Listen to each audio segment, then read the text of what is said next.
Falcha, welcome back to Irish Granny Tarot. This is video number 2 in our book, Man's Search for Meaning by Viktor Frankl. We'll just continue. He had just concluded that in the bitter fight for self-preservation, one can forget his dignity and become no more than an animal, that suffering is a chance for man to use or forego the opportunity to attain moral values that a difficult situation may offer.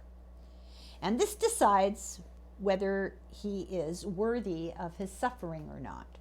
So I'm going to say that again, that suffering is an opportunity. It's inherently a part of life. There's no way to avoid it. But it's an opportunity for choice. You can choose to be brave and dignified and unselfish, or in the bitter fight for self-preservation, you can forget, you can lose your dignity, and you can become like an animal. And he says it's true that only a few were capable of reaching such high moral standards. But man's inner strength may raise him above his outward fate. And I just wanted to interject here. It's not part of the book, but I just wanted to say that many people have asked me, is it going to be okay? You know, this dire situation we appear to be sliding into. And I have maintained from the beginning that it's going to be fine, but it may be hard. And that this is a situation that we chose before we ever got here, because there's a lesson to be learned. I believe this is the lesson. Very hard to justify, for instance, innocent children dying, old people being mistreated, people being picked on for their ethnicity or their gender or their sexual orientation. And it is impossible to justify those sorts of things in your head. What's the point of that? Why? So many times people ask, why would a good God allow this to happen? And it's not about that. It's about each person that's involved in this suffering, the observer, the recipient of the suffering, and the perpetrator, have all decided before they were ever incarnated in this particular lifetime that this was how they were going to learn their soul's necessary lesson. And if our job is to witness, there's a lesson in it for us. And the real question is, will we have the courage to make the conscious, active decision to rise above the situation and make something good out of it? I believe we will. I think we can. Maybe only a few are capable. Maybe people are not looking inward. But if you're watching this, you're on a quest to look inward. So you've already started the process. And I believe that we can. Man's inner strength may raise us above our outward fate. When confronted with fate, there is the opportunity to achieve something in the suffering. For example, people faced with a terminal illness, this is a chance to face death with courage and dignity, to be an example to other people. And it's also, unbeknownst to you, you may have volunteered for this because the people taking care of you are being provided with an opportunity as well. Prisoners made a choice to have an inner life or not.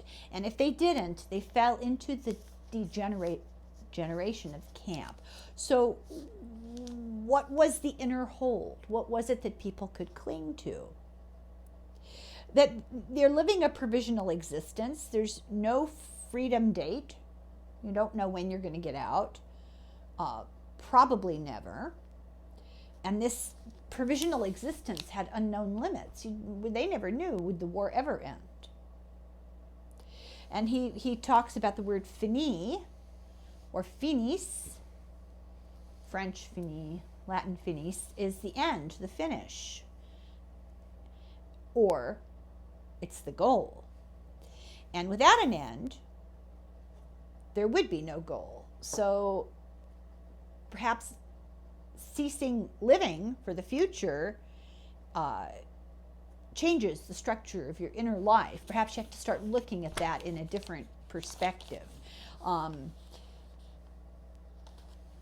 So the unemployed, in ordinary life, the unemployed and prisoners share this same sense of distorted time. And I do think that the pandemic has done that. Often people I talk to say, I don't know what day it is. Existence becomes provisional. It gives you a completely different relationship with time. A day feels longer than a week. March of 2020 felt like it lasted 2 years. I don't know if anybody remembers that. So limitless time and limited confined space together, normal life is out of reach. It's unreal. It seemed like the life of the dead outside was the real world, and it was real, but it was unreal. It was this strange dissonance that they had to deal with. By dwelling on the past and escaping the present, one loses the opportunity to make something positive of the situation that you're in right now. It might cause you to lose your hold on life, and he saw that happen to other prisoners. Everything becomes pointless. You choose to ignore life for the past. You live in your head for the past, and you miss the chance to fully learn from the present. So it's important to be able to focus on good things, but it's also important not to make that the only thing you think about, because then you remove yourself from reality completely. To the others of us, the mediocre and the half-hearted, the words of Bismarck could be applied. Life is like being at the dentist. You always think that the worst is still to come, and yet it is over already. Varying this, we could say that most men in a concentration camp believed the real opportunities of life had passed. Yet in reality, there was an opportunity and a challenge. One could make a victory of those experiences, turning life into an inner triumph, or one could ignore the challenge and simply vegetate, as did a majority of the prisoners. He tried to tell prisoners to think of a future goal and to put your mind working towards that future goal. So our ability to look to the future is our salvation in difficult moments. If, for example, one long day of endless small sufferings, he forced his mind to go elsewhere, and in his head he designed a lecture on the psychology of the camp. And that was how, planning ahead to give this lecture, it helped to remove him from the situation without getting lost in the past. So all that oppressed me at that moment became objective, seen and described from the remote viewpoint of science. By this method, I succeeded somehow in rising above the situation, above the suffering of the moment, and I observed them as if they were already of the past.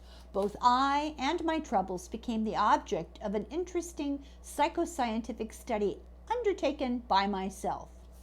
What does Spinoza say in his Ethics? Affectus qui passio est, desinit esse passio simulatque eius clarum, et distinctam formamus ideam. Which is, emotion, which is suffering, ceases to be suffering as soon as we form a clear and precise picture of it. It's the ability to stand back and become objective.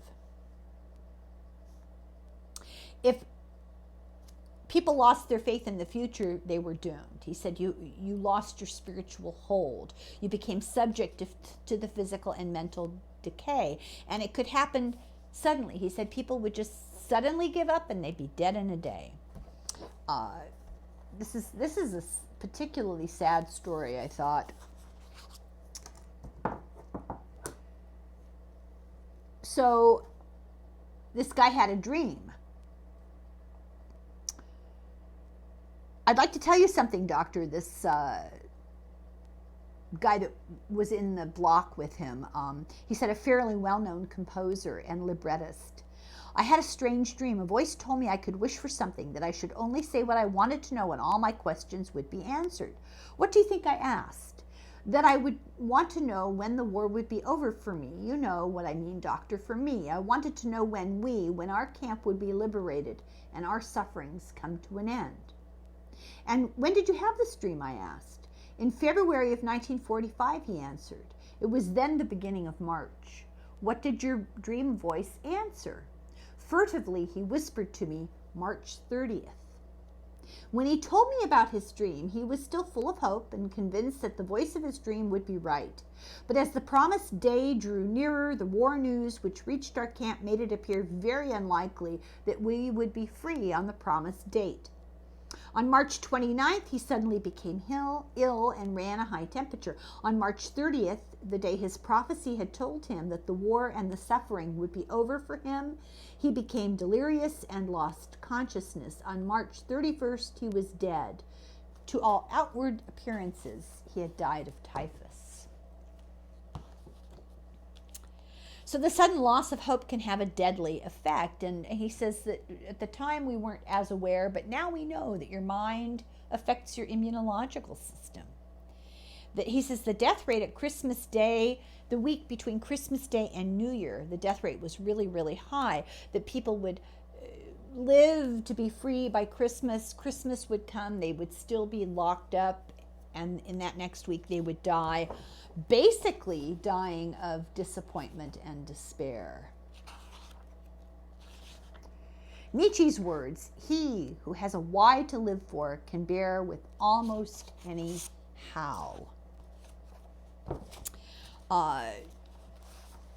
You needed a fundamental change in attitude towards life if you were going to survive, is what he says. We had to learn ourselves, and furthermore, we had to teach despairing men that it did not really matter what we expected from life, but rather what life expected from us. We needed to stop asking about the meaning of life and instead to think of ourselves as those who were being questioned by life daily and hourly. Our answer must consist not in talk and meditation, but in right action and in right conduct. Life ultimately means taking the responsibility to find the right answer to its problems and to fulfill the tasks which it constantly sets for each individual. And I might interject here that those tasks are sometimes not pleasant, not fun, not easy, not what we would want, but we still have to do it. So let's see here. And that these challenges can differ from moment to moment and from person to person, and that you can't define the meaning of life because it's different for everybody.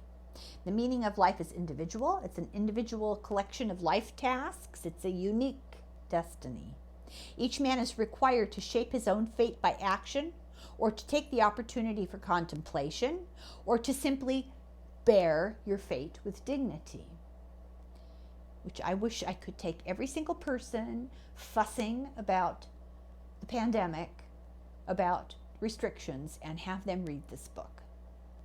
If you are faced with suffering, your unique opportunity is how you bear your burden. And these sorts of thoughts kept them from despair. We did not ignore suffering or harbor false illusions or entertain artificial optimism. And he goes on quite a bit about artificial optimism, which I was so grateful for because I don't articulate it well, and it's difficult to talk about without offending people.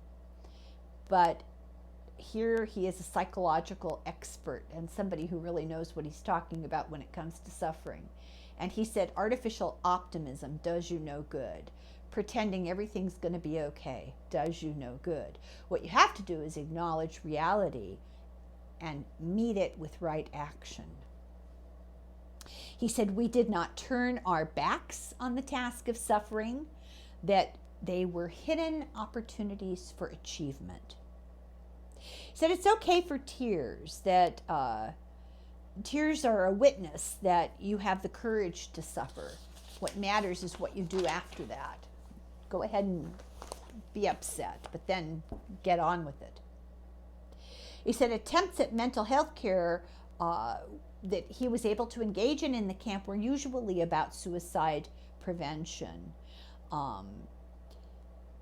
There was a strict rule in the camp that they were forbidden to stop people from attempting suicide.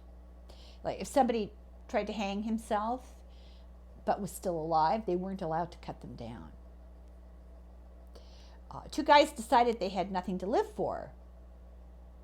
And he was able to convince them that one of them had a child and the other had to finish his scientific book he had been writing, and he was able to talk them into it. That each man has a responsibility for his own existence. It's the impossibility of replacing the individual.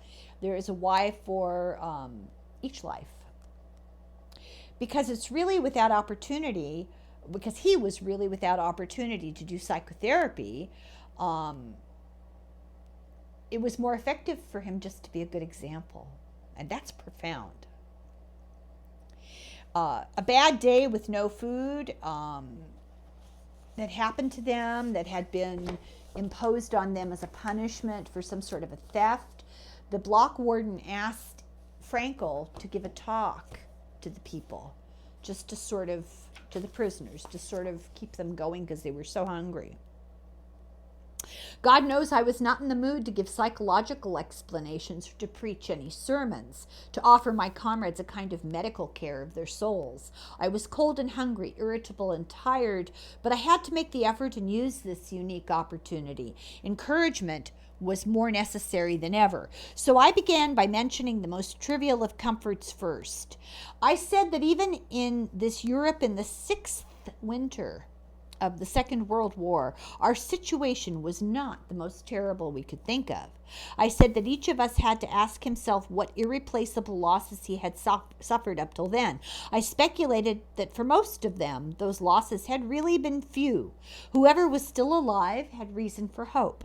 Health, family, happiness, professional abilities, fortune, position in society, all these were things that could be achieved again or restored. After all, we still had all our bones intact.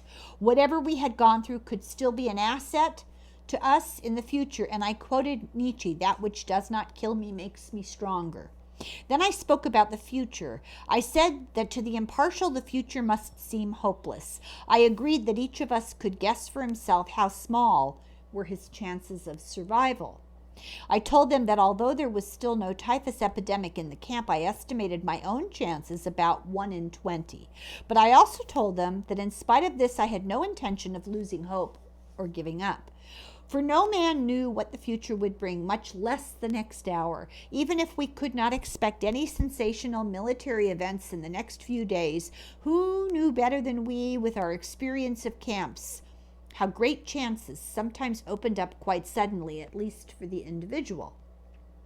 For instance, one might be attached unexpectedly to a special group with exceptionally good working conditions, for this was the kind of thing which constituted the luck of the prisoner. But I did not only talk of the future and the veil which was drawn over it. I also mentioned the past, all its joys, and how its light shone even in the present darkness. Again, I quoted a poet, to avoid sounding like a preacher myself, who had written, "What you have experienced, no power on earth can take from you."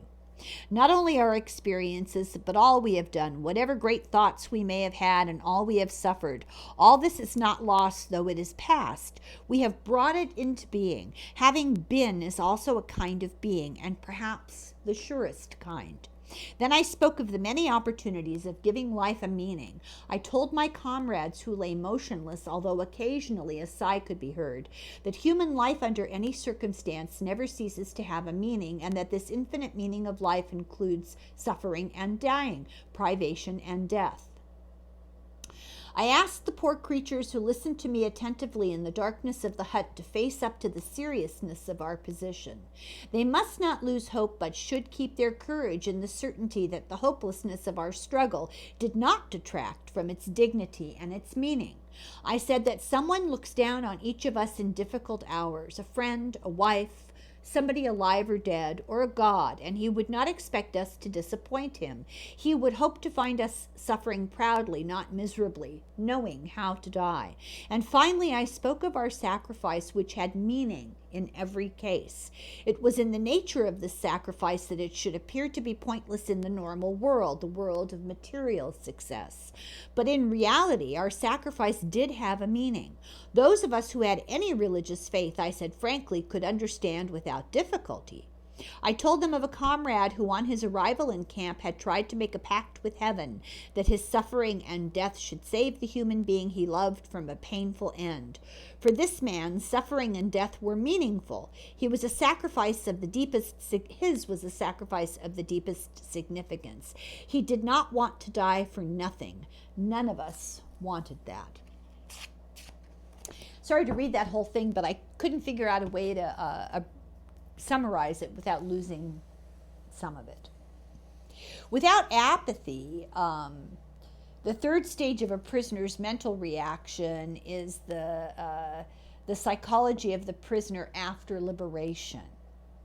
He said the first, some of the guards were sadists and intentionally chosen, and many people were numb to the suffering of others, seeing all these years of brutality at the hands of the guards. They were morally and mentally hardened, if not sadistic. They didn't stop others from doing bad things.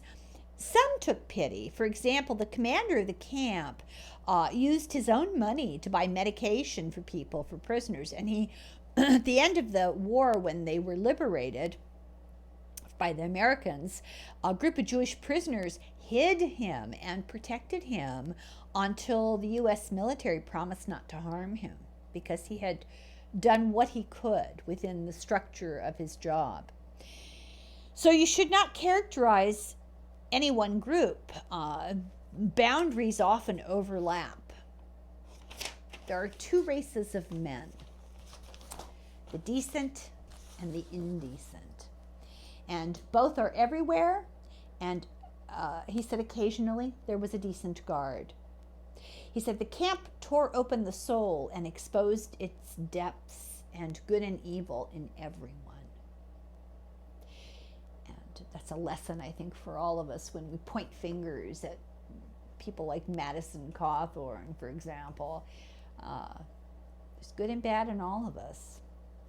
So the liberated prisoner ventured out of the gates, emotionally numb for the first day and night or so. There was this depersonalization, a sense of unreality, like everything was a dream. They could not believe they were free. Was it true?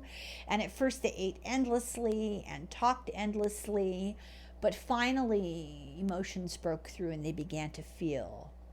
He said it's a sort of psychological bends, the sudden release of pressure after all this time.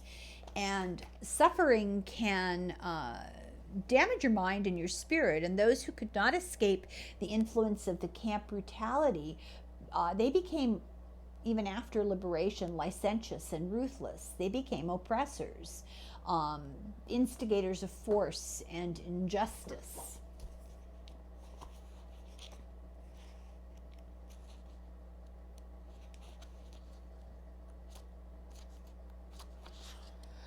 This was often revealed in apparently insignificant ways. A friend was walking across a field with me towards the camp when suddenly we came to a field of green crops. Automatically, I avoided it, but he drew his arm through mine and dragged me through. I stammered something about not treading down the young crops, and he became annoyed, gave me an angry look, and shouted, "You don't say, and hasn't enough been taken from us? My wife and child have been gassed, not to mention everything else, and you would forbid me to tread on a few stalks of oats." Just sort of a wanton destruction. No one has the right to do wrong, even if wrong has been done to you. In liberation, he saw moral deformity, he saw bitterness. People became superficial, or they had a lack of feeling for their fellow man. He saw disillusionment on return to a former life about the cruelty of fate, all the people they died, the property they'd lost. They discovered that suffering has no limits, even after camp. Many found that no one was left in their families, that they had kept a memory to give them courage to go on, and now they discovered that all those people were dead. They knew that the promise of earthly happiness could not compensate, and it wasn't what gave them the courage and meaning to survive camp, but they weren't prepared for the unhappiness even after they were free.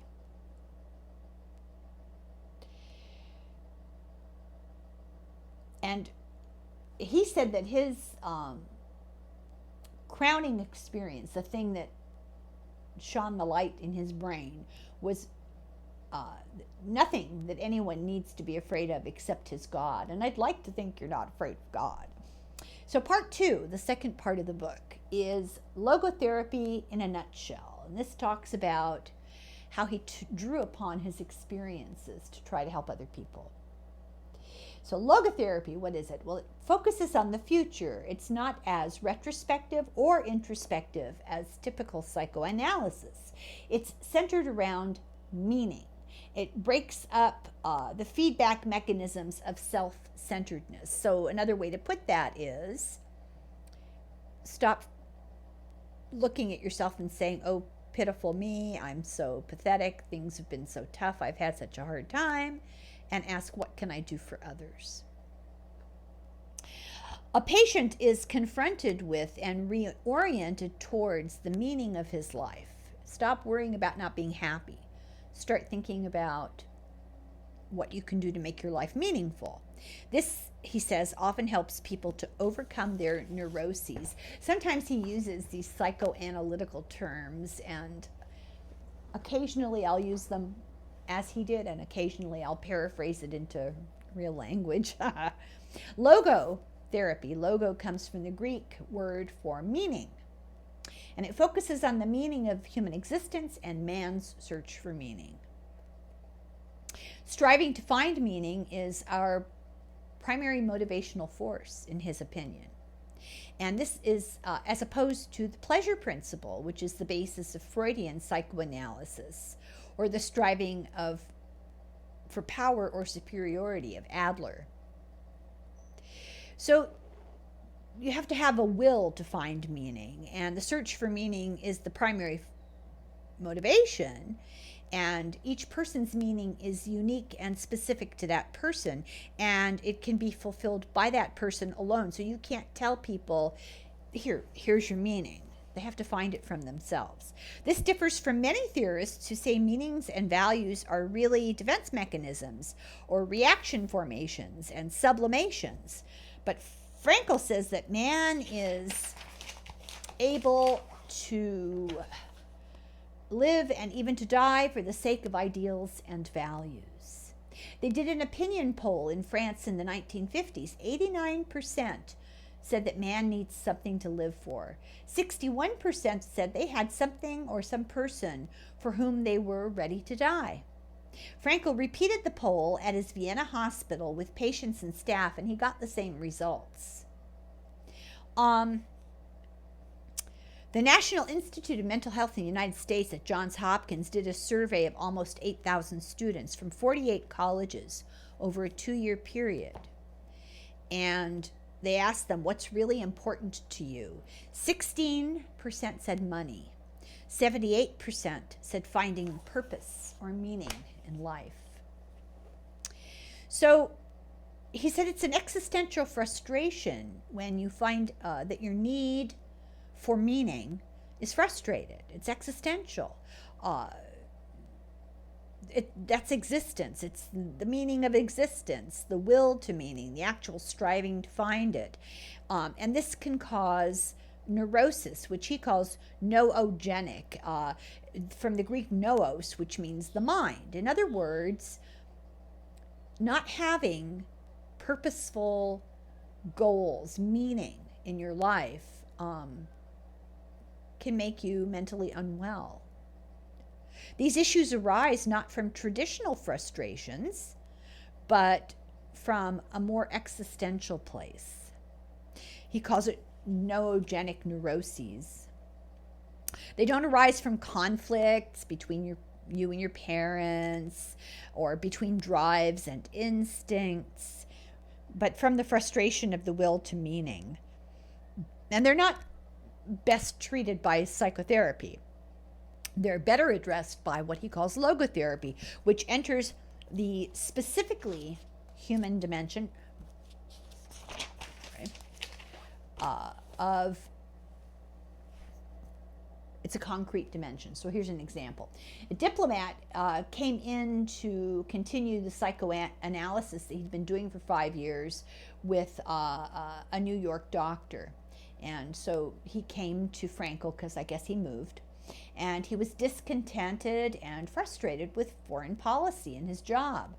And the New York doctor had said that, well, you obviously have issues with your father, and the government is a substitute for your father, a father figure. And they spent the next 5 years analyzing symbols in his dreams and his struggle with his father. And Frankl, using logotherapy, said to this guy, you're dissatisfied and you're frustrated with your vocation, and you long for meaningful work. And the diplomat said, oh, and quit and got a new job and was happy. So not all conflict is neurotic. It's normal to have conflict in your life, and it can be very healthy. But in a similar sense, not all suffering is pathological. It's a normal part of life, and it may grow out of existential frustration. And this is not pathological. You need to have meaning, and it's good if you're frustrated that you don't have meaning. Concern or despair over the worthwhileness of life is an existential distress, but it's not a mental disease. You're not sick. You don't need mental health care. You need to find a purpose in life. And that can lead to burying your existential despair under things like drugs and gambling and that sort of thing. Doctors should instead pilot the patient through the existential causes and discover what kind of growth and development, help this person look for something meaningful. Logotherapy assists the patient to find meaning in life, and in this search it can be called analysis. But it goes beyond looking at instinctive facts in the subconscious or the unconscious, and instead it cares for existential realities. For example, the potential meaning of existence to be fulfilled may make the patient aware of what he longs for in the depth of his being. So you feel dissatisfied, you feel unhappy, maybe you need something meaningful to do with your life. And nobody can tell you what that is, but the doctor can help you to navigate the process of looking for meaningful things. And people often get caught up in, well, if I have a high position at work, or if I make a lot of money, or if I have, I don't know, I can't think of what other successes people want, position of power. But that may be a false search. What you really need is something that's meaningful. The psychotherapy sees the man whose main concern is gratification and satisfaction of drives and instincts, and who is, or the psychotherapist might see this person who's got issues as somebody trying to reconcile the conflicting claims of the id, the ego, and the superego. That's how ordinary psychotherapists would be looking at this. Or look at the patient as somebody who is adapting and adjusting to society and the environment. But the logotherapist will see the man as being a person whose main concern is really needing to find fulfillment. So this search can arouse inner tension, but it's a prerequisite for mental health. If you're going to be a balanced person, you need a purpose in life. Nothing more effectively helps one to survive even in the worst conditions as the knowledge that there is a meaning to your existence, a meaning to your life. So let's see here what he says. There is much wisdom in the words of Nietzsche. He who has a why to live for can bear almost any how. I can see in these words a motto which holds true for any psychotherapy. In the Nazi concentration camps, one could have witnessed that those who knew that there was a task waiting for them to fulfill were the most apt to survive. The same conclusion has been reached by other authors of books on concentration camps and also by psychiatric investigations into Japanese, North Korean, and North Vietnamese prisoner of war camps.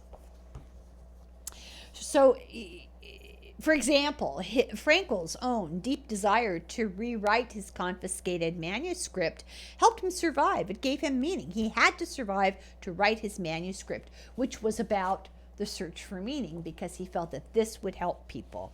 Mental health is based on a certain degree of tension, the tension of what one has achieved, conflicting with what one still needs to accomplish, and what one is versus what one should become. You should always feel not quite finished, not quite accomplished, not quite done, that there's something more you need to do. And it's not about material gain, it's not about power, position, or things. It's about what meaningful thing you can do. And it might be small, it might not be dramatic in the eyes of other people. But this tension is inherent and necessary for mental well-being.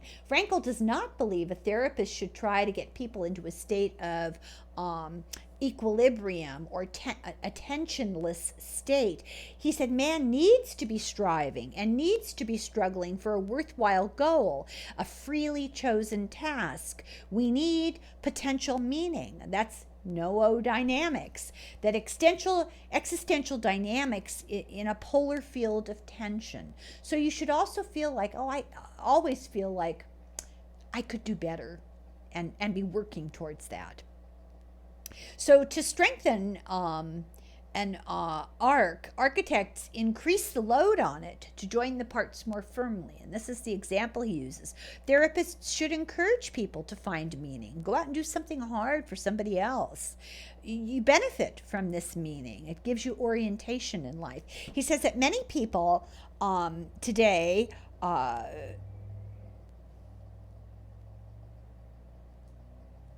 I can't read my handwriting. They complain about a total, ultimate meaningless of their lives and an inner emptiness, an existential vacuum. He said it's a widespread phenomenon of the 20th century, and it's partly due to the fact that man has to make choices, and it's also due to a loss of traditions that directed behavior in the past, and therefore we don't really have the instincts to tell us what we have to do, and no tradition to tell us what we ought to do. So we have two choices. We can be conformists and do what everyone else is doing, or we can be totalitarianists and do what others tell us to do. So he surveyed his European students, and 25%, a quarter of them, felt they were living in an existential vacuum. And when he surveyed his American students, it was 60%. So it seems to be somewhat cultural. And he says this manifests as boredom, that youth complains about being bored. Also depression. There's so much depression. And one little bit of advice that I heard, and I believe it's true, it sounds a little unsympathetic and a little callous maybe, and not understanding the suffering of depression. But when you're bored and you're depressed, stop thinking about yourself. Start asking yourself what you can do for somebody else. Go do something, volunteer, go help somebody, go mow somebody's lawn, just go do something to help somebody else. Take yourself out of yourself. And it sounds like that won't be enough, but if you continue to do that, that's what he's talking about here. Schopenhauer said that man is doomed to vacillate between distress and boredom. Psychiatrists deal with far more issues of boredom than anything else. He predicted that, Frankl predicted decades ago, that an increase in automation will lead to an increase in boredom. And what will this do for people with their free time? And he says he compares it to what's called the Sunday neurosis, the depression that's felt at the end of the weekend that this void is felt by people who don't want to return to unsatisfying work and have spent the weekend with an emptiness. And there's more suicides around this time of the week. The existential vacuum underlies depression, aggression, and addiction. And it especially manifests in the elderly. Sometimes this is mashed up under a will to power, especially a will to get money, or a will to find pleasure, sexual acting out. And he says everything must in some way also be logotherapy. Every therapy must also be logotherapy because people need to find meaning in their life. And this differs from person to person, day to day, hour to hour. It can't be summarized in broad global terms. He says it's individual to the person and to the moment. To put the question in general terms would be comparable to the question posed to a chess champion, tell me, master, what's the best move in the world? There is simply no such thing as the best or even a good move apart from a particular situation in a game and the particular personality of one's opponent. The same holds true for human existence. One should not search for an abstract meaning of life. Everyone has his own specific vocation or mission in life to carry out a concrete assignment which demands fulfillment. Therein he cannot be replaced, nor can his life be repeated. Thus everyone's task is as unique as is his specific opportunity to implement it. The question is asked of us at any given moment that we must decide as each new moment challenges us, and we can only answer this by looking inward and responding by being responsible to the question. Logotherapy sees responsibleness as the essence of existence. This emphasis on responsibleness is reflected in the categorical imperative of logotherapy. Big words. Live as if you were living already for the second time, and as if you had acted the first time wrongly, as you are about to act now. In other words, learn from the past. It seems to me there's nothing which would stimulate a man's sense of responsibleness more than this maxim, which invites him to imagine first that the present is past, and second, that the past may yet be changed and amended. Such a precept confronts him with life's finiteness as well as the finality of what he makes out of both his life and himself. What did I do with my marker? Oh well.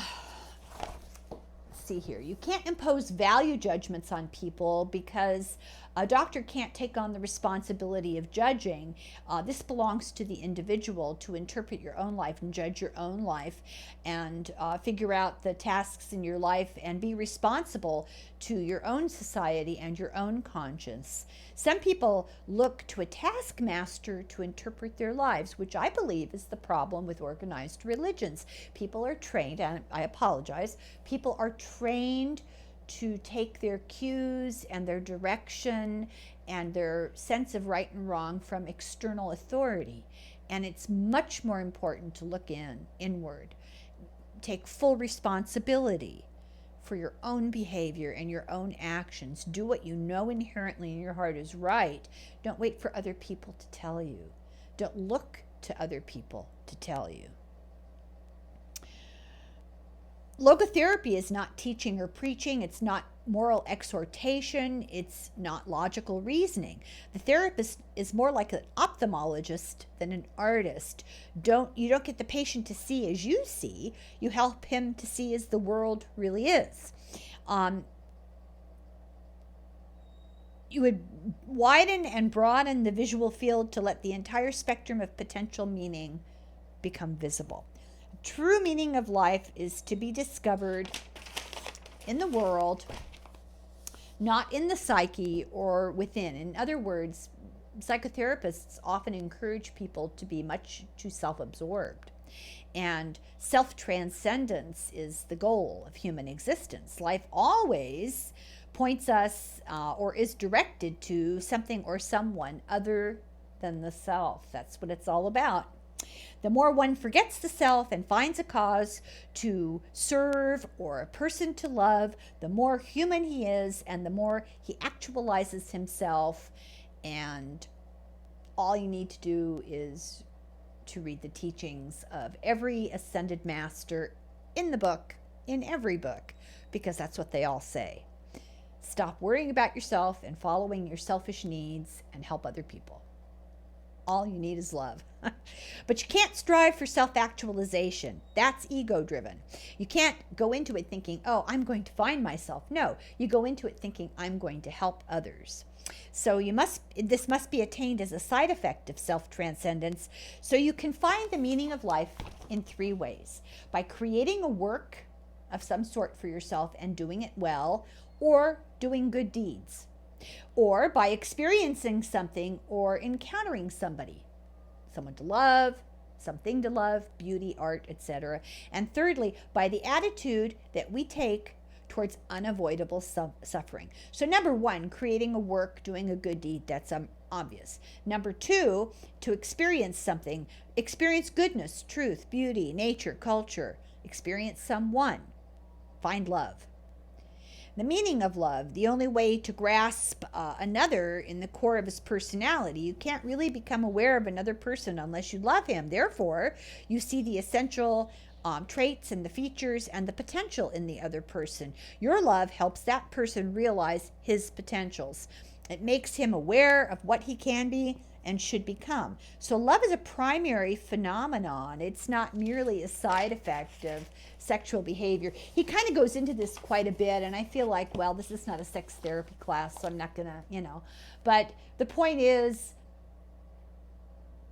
every action you take is according to Frankl, every action you take is supposed to be about coming from a place of concern for others and not from a selfish place. And then the third way of finding meaning is suffering. And then you can find meaning in a hopeless situation and a fate that cannot be changed. Then you must bear witness to human potential at its best, transforming a personal tragedy into a triumph, a predicament into a human achievement. When we are no longer able to change a situation, we are challenged to change ourselves. The guy he tells about the guy whose wife died, and this man was having enormous difficulty getting over the death of his wife. And his suffering was just terrible. And he goes to Frankl and says, I just can't get over it. And Frankl asked him, well, what would your wife have done if you had died first? And the man said, oh, she would have suffered so. She would never have gotten over it. And Frankl said, well, look at it this way.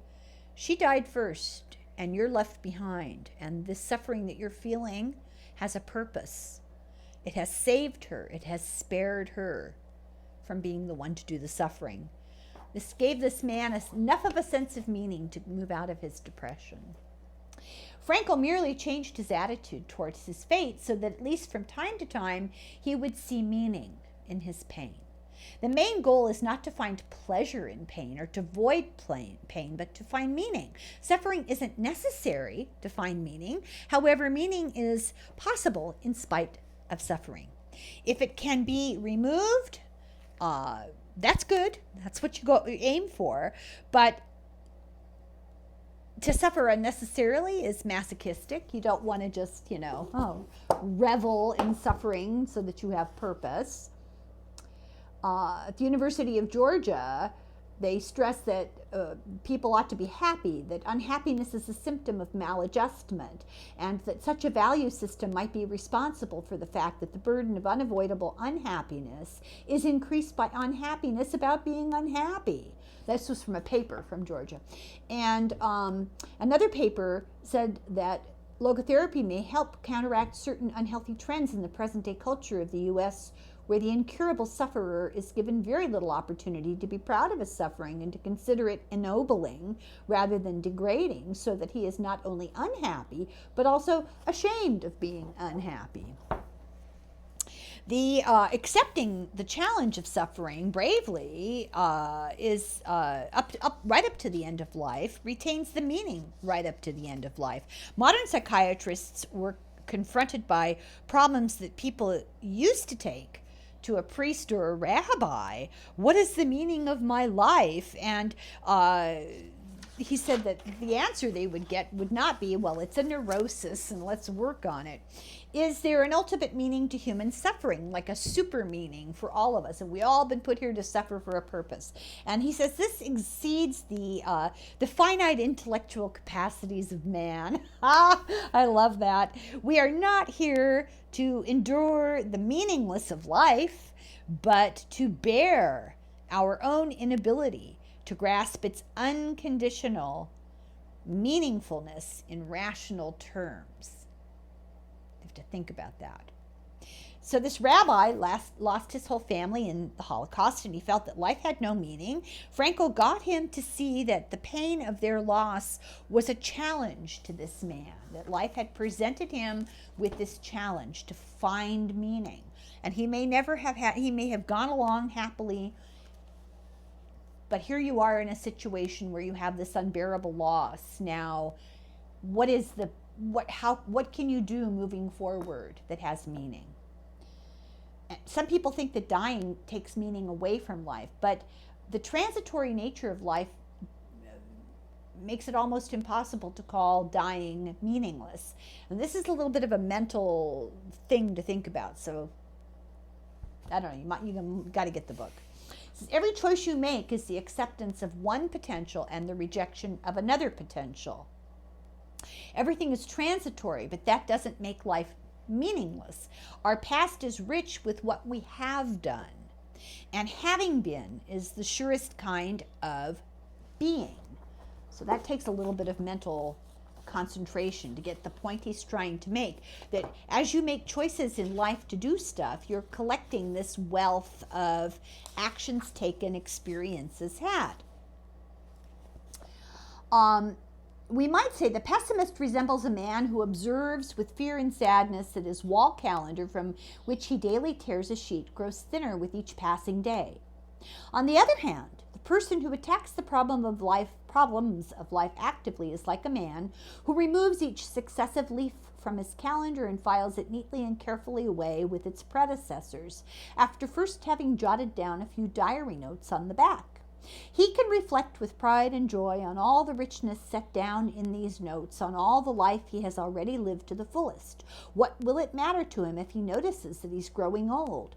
Has he any reason to envy the young people whom he sees, or wax nostalgic over his own lost youth? What reasons has he to envy a young person for the possibilities that a young person has, the future which is in store for him? No, thank you, he will think. Instead of possibilities, I have realities in my past. Not only the reality of work done and of love loved, but of suffering bravely suffered. These sufferings are even the things of which I am most proud, though these are the things which cannot inspire envy. So this paradoxical intention, anticipatory anxiety, like blushing, if you're afraid you're going to blush, it causes what's called a hyperintention. You're trying not to blush, and that results in you blushing even more. Excessive attention, focusing on the goal instead of the process. He says fear causes what you're afraid of, and hyperintention prevents what you want, which is to not blush. And these things can be treated by changing a person's attitude. So he says even simple biological stuff like that people bring to a therapist, like sometimes stuttering, it's forging ahead without focusing on them. It takes the winds out of the sails of anxiety. And he said, humor helps. Humor is so important.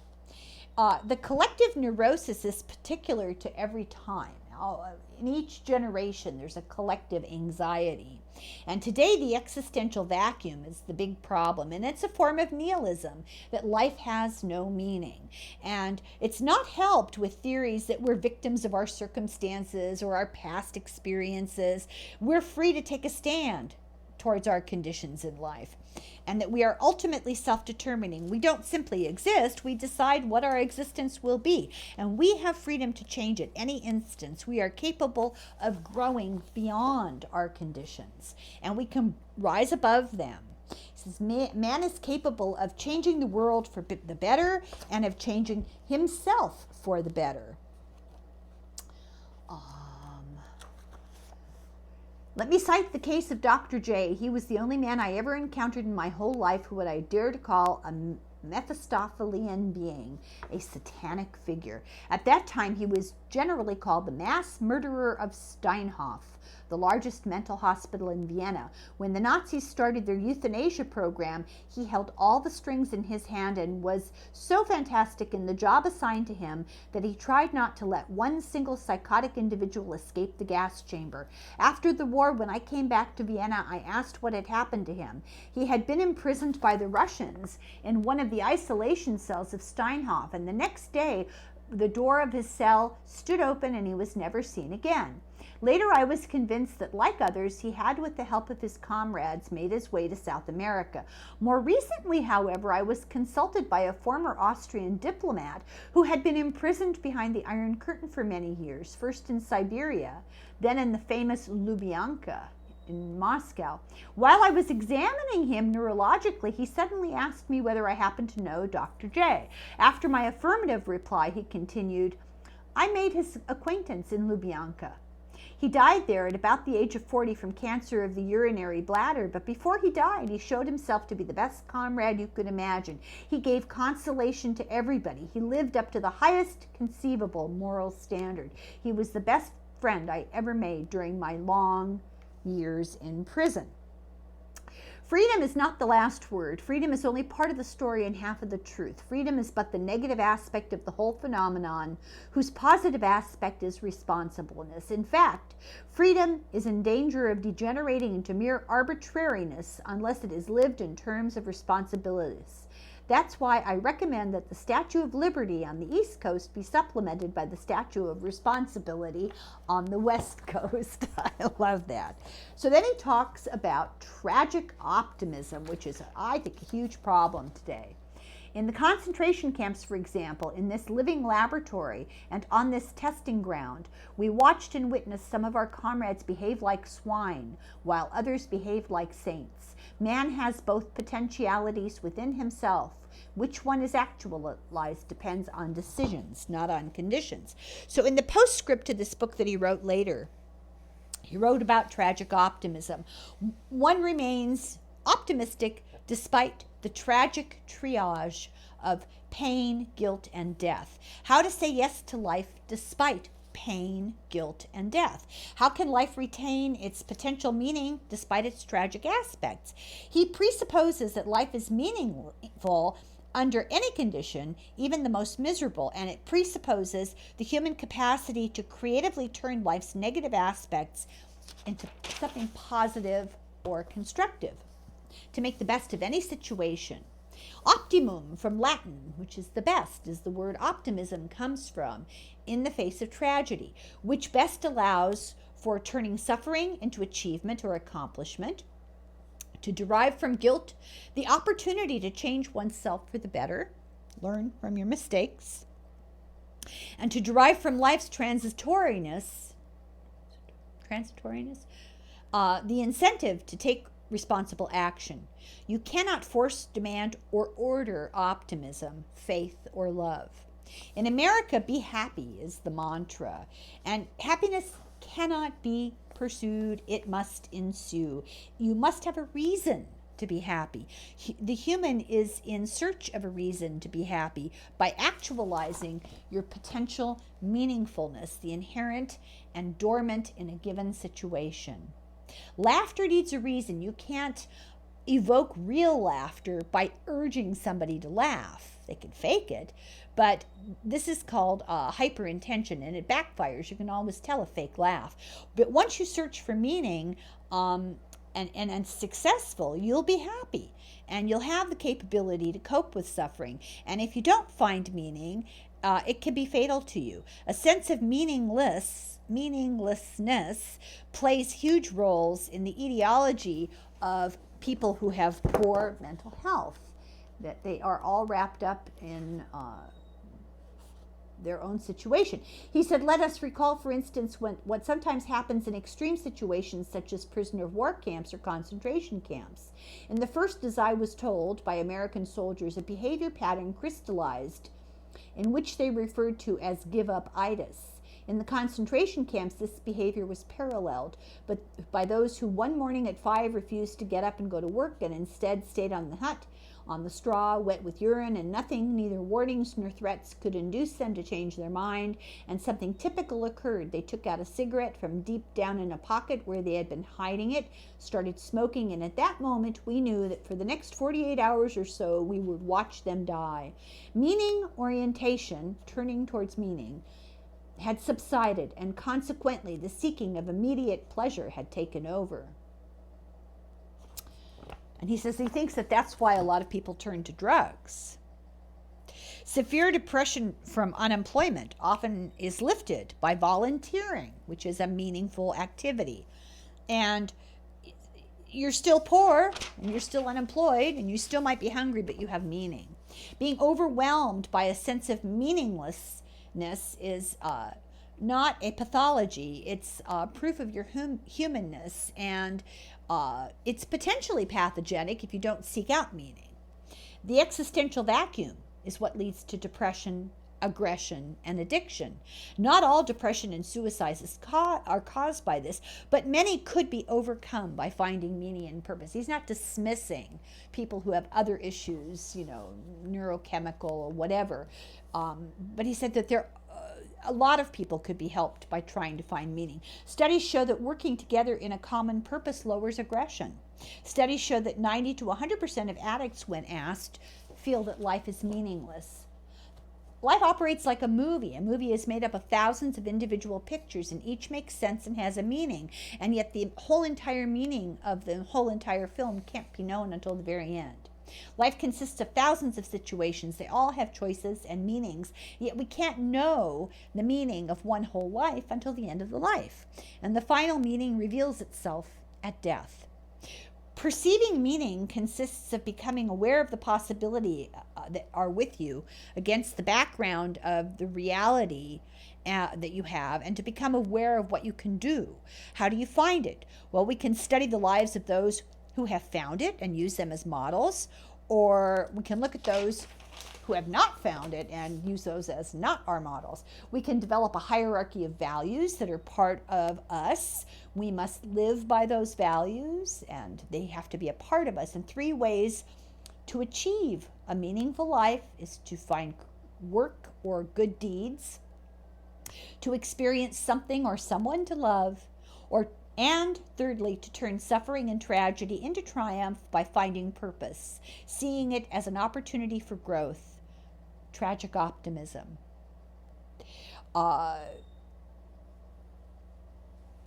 If you can't change suffering, then you can change your attitude. Guilt can be used to motivate a positive change and overcome it by rising above it. Each moment of life is a death because it is over and gone and never returning. And this is a reminder that challenges us to make the best possible use of each moment. Each choice is an opportunity, and once made, it's in the past, and it accumulates to be stored and treasured. It's the harvest of your life. And I like this part. He says we should envy the old. Instead of possibilities of future stuff that they're going to be doing, they have the realities in the past, the actualized potentialities, meaning fulfilled, values realized. And these assets can never be taken away. Every person has value based on what he has realized in the past that cannot be replicated. And value is not contingent on your usefulness in the here and now, but on the fact of past accumulation and existence. Value is in dignity and individuality, not in youth and happiness and usefulness. Otherwise, why not just euthanize the old, the sick, and all of those of no social usefulness? This is nihilism, that everything is meaningless, and it cannot confuse the dignity of man. We cannot confuse the dignity of man with his usefulness. And finally,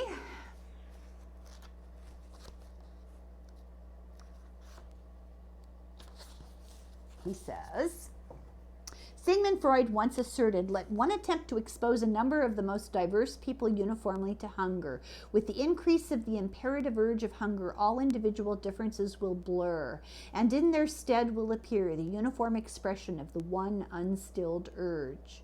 Thank heaven Sigmund Freud was spared knowing the concentration camps from the insides. His subjects lay on a couch designed in the plush style of Victorian culture, not the filth of Auschwitz. There the individual differences did not blur, but on the contrary, people became more different. People unmasked themselves, both the swine and the saints. And today you need no longer hesitate to use the word saints.